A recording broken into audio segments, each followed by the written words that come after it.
हथेलियों का रुख एक दूसरे की ओर। श्वास भरते और प्रश्वास करते हुए कमर गर्दन को घुमाएं और हथेलियों को घुमाएंगे दाईं ओर। ध्यान रखें आपके घुटने सीधे रहें। सांस भरते हुए मध्य में और प्रश्वास करते हुए बाईं ओर। 1 से 2 बार इस क्रिया को दोहराते हैं श्वास प्रश्वास के साथ। उसके पश्चात सामान्य अवस्था में वापस आते हैं। इसी का अगला अभ्यास करते हैं हम घुटना संचालन। ध्यान रखें जिन्हें अर्थराइटिस गठिया की समस्या हो वह इसका अभ्यास ना करें। घुटना संचालन के लिए दोनों पैरों को कंधों के समान दूरी बना लें। हाथों को सामने से उठाकर कंधों के समानांतर ले आएं। हाथों को सामने से उठाकर कंधों के समानांतर ले आएं। सांस भरें और प्रश्वास करते हुए धीरे धीरे घुटने को मोड़कर जिस प्रकार कुर्सी पर बैठते हैं उस प्रकार बैठने का प्रयास करें। 1 से 2 सेकंड के लिए रुकते हैं। धीरे से सामान्य अवस्था में वापस आते हैं। श्वास भरते हुए पुनः उसका अभ्यास करते हैं। श्वास करते हुए धीरे धीरे पुनः बैठने का अभ्यास करते हैं। सामान्य अवस्था में वापस आते हैं। ये थे कुछ हमारे सूक्ष्म व्यायाम। बढ़ते हैं आसनों की ओर। ताड़ासन का अभ्यास करते हैं हम। ध्यान रखें जिन्हें हृदय से संबंधित समस्या वेरिकोज वेन्स की समस्या हो वह इसका अभ्यास ना करें। ताड़ासन विशेषकर बच्चों के लिए बहुत लाभदायक आसन है। दोनों पैरों को मिला लें या 1 से 2 इंच की दूरी बना लें। दोनों हाथों को सामने से कंधों के समानांतर उठा लें। दोनों हाथों की उंगलियों को आपस में फंसा लें और हथेलियों बाहर की तरफ। श्वास भरते हुए धीरे धीरे अपने हाथों को एड़ियों को ऊपर की ओर उठाएं और देखते हैं सामने किसी एक बिंदु पर ताकि आप एकाग्रित होकर इस आसन में बने रहें। धीरे धीरे सामान्य अवस्था में वापस आते हैं। ताड़ासन अपने घर में बच्चों को जरूर करवाएं ताकि उनके सभी हार्मोन्स बराबर सिक्रेट होएं और उनकी हाइट बराबर बढ़े और उनका शारीरिक व मानसिक विकास हो। यहीं से चलते हैं अगले अभ्यास की ओर वृक्षासन। ध्यान रखें जिन्हें अर्थराइटिस या अधिक चक्कर आते हों वह इसका अभ्यास ना करें।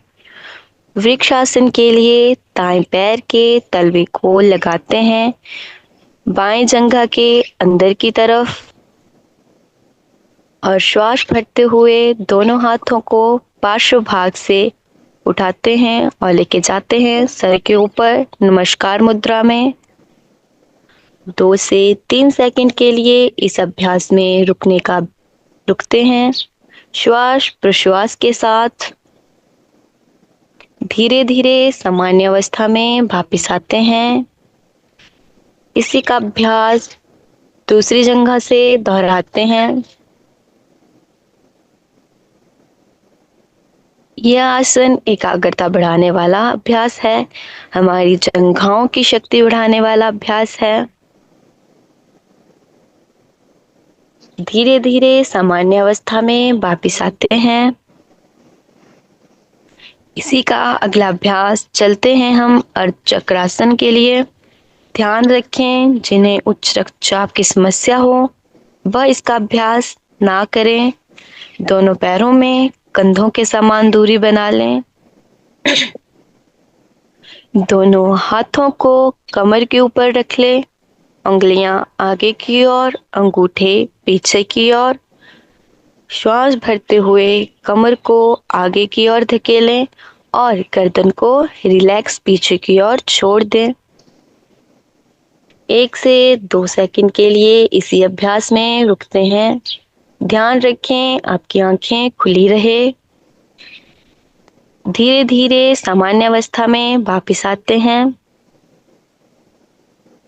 सर्वाइकल पीठ दर्द के लिए यह अभ्यास बहुत ही लाभदायक है।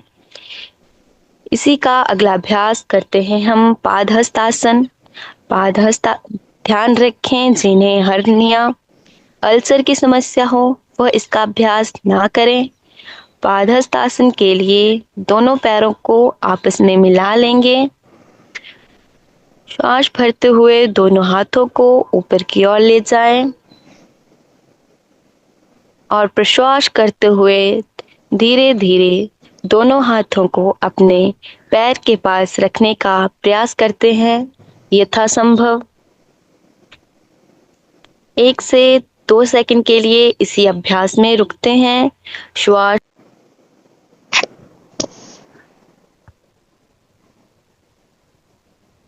धीरे धीरे सामान्य अवस्था में वापस आते हैं। ये थे कुछ खड़े होकर किए जाने वाले अभ्यास। यहीं से चलते हैं हम अगले अभ्यास की ओर, बैठकर किए जाने वाले अभ्यास। सभी दंडासन में बैठ जाएं। दंडासन में बैठने के लिए दोनों जंघाओं को सामने की तरफ फैला लें। दोनों हाथों को नितंब के दोनों ओर जमीन पर रख लें। पैरों को सामने की तरफ खींचकर रखें। आपकी पीठ सीधी रहे। हमारी पीठ की मांसपेशियों की शक्ति को बढ़ाता है यह अभ्यास। पेट दर्द को दूर करने वाला यह अभ्यास है। यहीं से अगले अभ्यास की ओर चलते हैं, भद्रासन, जिसे हम बटरफ्लाई पोज भी कहते हैं। दोनों पैरों के तलवे को मिलाकर दोनों हाथों से ग्रिप बना लें और अपनी ओर खींचें। ध्यान रखें आपकी पीठ सीधी रहे, गर्दन सामने। 1 से 2 सेकंड के लिए इसी अभ्यास में रुकते हैं। यह अभ्यास महिलाओं के लिए बहुत ही लाभदायक है। मासिक धर्म से संबंधित सभी समस्याओं में बहुत ही लाभदायक अभ्यास है।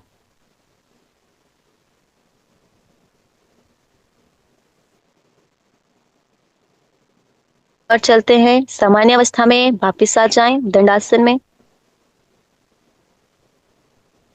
दंडासन में यहीं से अगला अभ्यास वज्रासन का।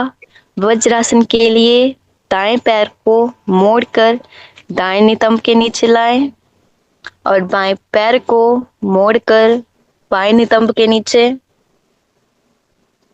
हाथों को घुटनों के ऊपर रखें। ध्यान रखें आपकी कमर गर्दन सीधी रहे। यह एकमात्र ऐसा अभ्यास है जिसे भोजन के पश्चात किया जाता है।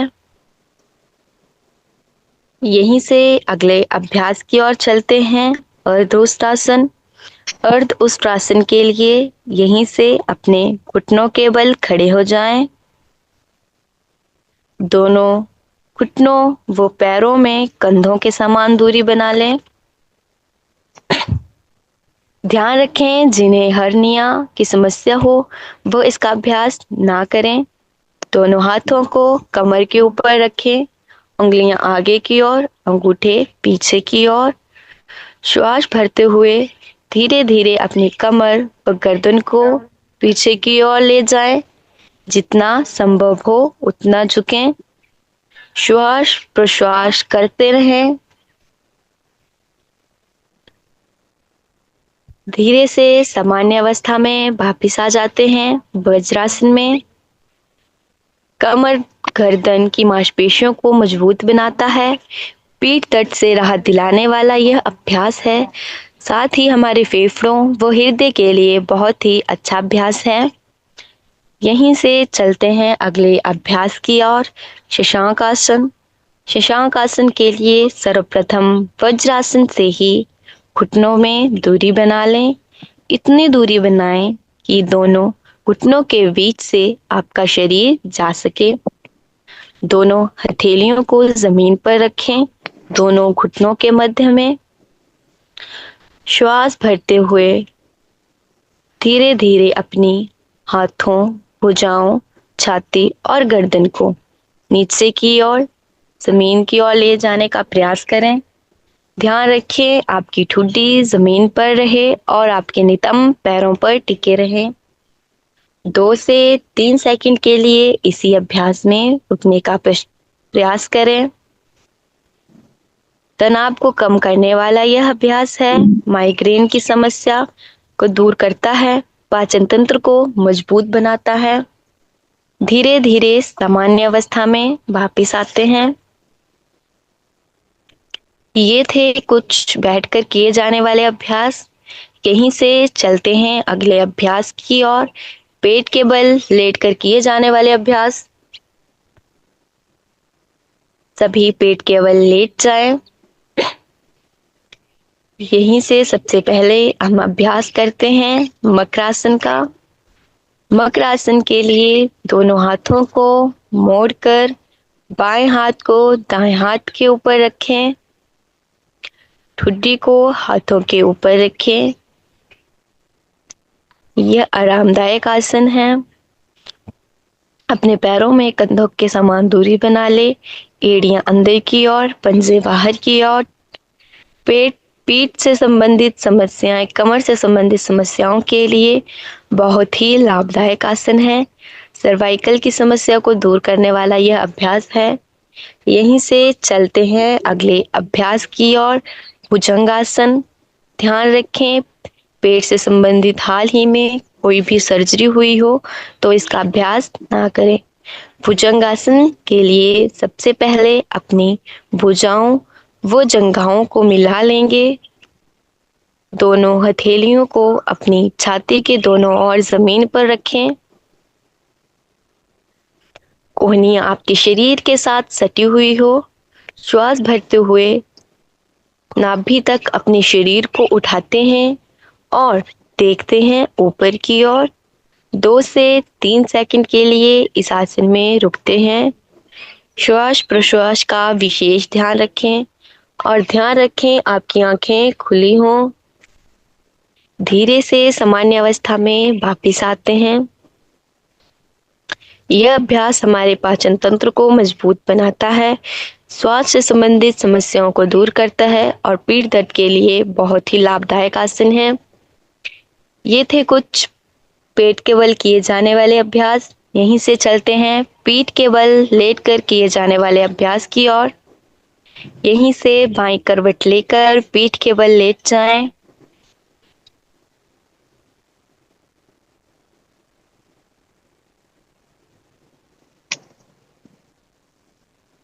यहीं से अगला अभ्यास करते हैं हम उत्तान पादासन का। श्वास भरें और दाईं जंघा को ऊपर उठाते हैं 30 डिग्री। ध्यान रखिए आपका घुटना सीधा रहे। पैरों को इतना ऊपर उठाएं कि सिर्फ आपको आपके पैर का घुटना, सिर्फ आपको आपके पैर का अंगूठा दिखाई दे। धीरे से सामान्य अवस्था में वापस आते हैं। इसी का अभ्यास दूसरी जंघा से दोहराते हैं। धीरे धीरे सामान्य अवस्था में वापस आते हैं। पाचन तंत्र को मजबूत बनाता है। जंघाओं, पेट की चर्बी को कम करने वाला यह अभ्यास है। यहीं से चलते हैं अगले अभ्यास की ओर, सेतुबंध आसन। सेतुबंध आसन के लिए अपने पैरों को मोड़कर अपने नितंब के पास रख लें। दोनों हाथों से एंकल्स को पकड़ें और श्वास भरते हुए अपनी कमर को ऊपर उठाते हैं। ध्यान रखें कंधे जमीन पर रहें। अपनी ठुड्डी से कंठकूप को छूने का प्रयास करें। धीरे धीरे सामान्य अवस्था में वापिस आते हैं। कमर के निचले भाग में दर्द के लिए बहुत ही लाभदायक अभ्यास है। महिलाओं के लिए गर्भ मासिक धर्म से जुड़ी समस्याओं के लिए बेहतर अभ्यास है। ये थे कुछ पीठ के बल लेटकर किए जाने वाले अभ्यास। यहीं से बाईं करवट लेकर किसी भी ध्यानात्मक आसन में बैठ जाएं।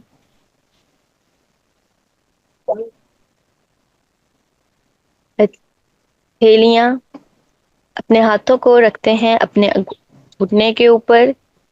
हाथों में ज्ञान मुद्रा बना लें। कमर गर्दन सीधी रहे। आंखें कोमलता पूर्वक बंद कर लें। सबसे पहले अभ्यास करेंगे हम कपालभाति का। ध्यान रखें जिनकी हाल ही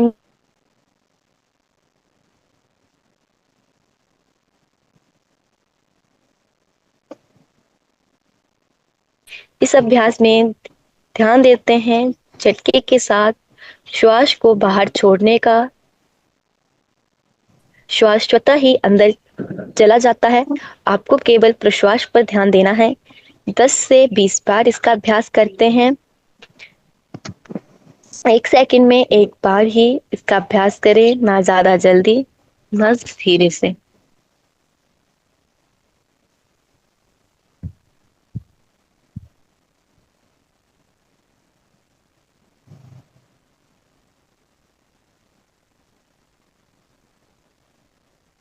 गहरा लंबा अभ्यास को विराम देते हैं। यह अभ्यास पाचन तंत्र को अच्छा बनाता है, मोटापे की समस्या को दूर करता है, पेट की चर्बी को कम करने वाला यह अभ्यास है। यहीं से अगले प्राणायाम की ओर चलते हैं। अनुलोम विलोम, जिसे हम नाड़ी शोधन भी कहते हैं।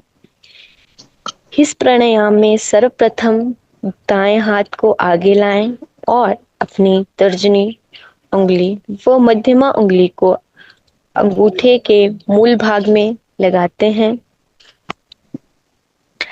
दाएं हाथ के अंगूठे को रखते हैं दाएं नासिका के ऊपर और उंगलियों को रखते हैं बाईं नासिका के ऊपर।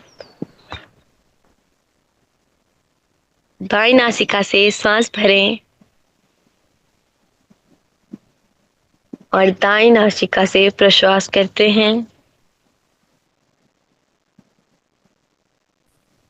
दाईं नासिका से श्वास भरें और बाईं नासिका से प्रश्वास करते हैं।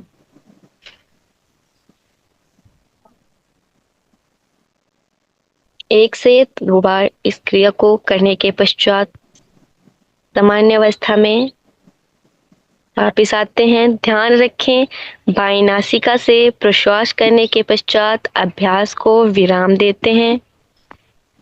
कफ से संबंधित समस्याओं को दूर करने वाला यह प्राणायाम है। यहीं से अगले प्राणायाम की ओर चलते हैं। भ्रामरी प्राणायाम। भ्रामरी प्राणायाम के लिए 3 उंगलियों को रखेंगे अपनी आंखों के ऊपर, तर्जनी उंगली को अपनी बाहों के ऊपर और दोनों अंगूठों से अपने कान के पुटों को बंद कर लेते हैं। श्वास भरते हैं और प्रश्वास करते हुए मकार का उच्चारण करते हैं।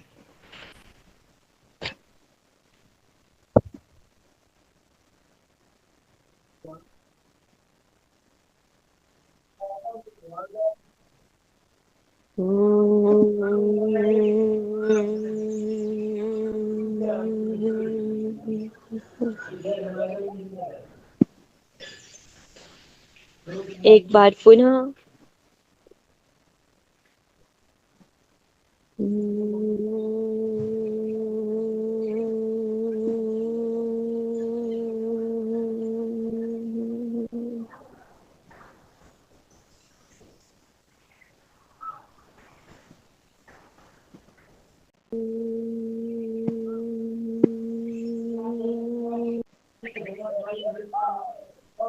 नहीं, हाथों को रखते हैं यहीं से चलते हैं आज के अभ्यास। श्वास भरते हैं और प्रश्वास करते हैं। एक बार पुनः श्वास भरें और प्रश्वास करें। श्वास भरते हैं और प्रश्वास करते हुए 3 बार ओमकार का उच्चारण करते हैं। अकार, उकार और मकार का।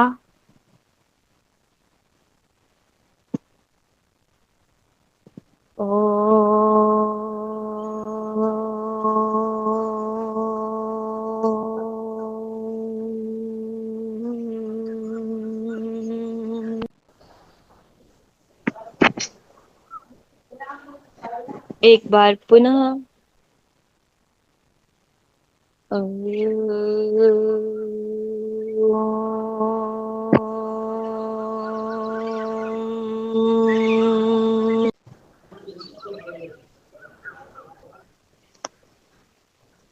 अंतिम बार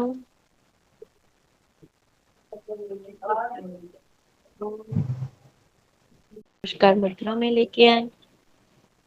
दोनों हाथों में घर्षण करते हैं जब तक हथेलियां गर्म ना हो जाए। हथेलियां गर्म होने के पश्चात Incoming call from Samir K.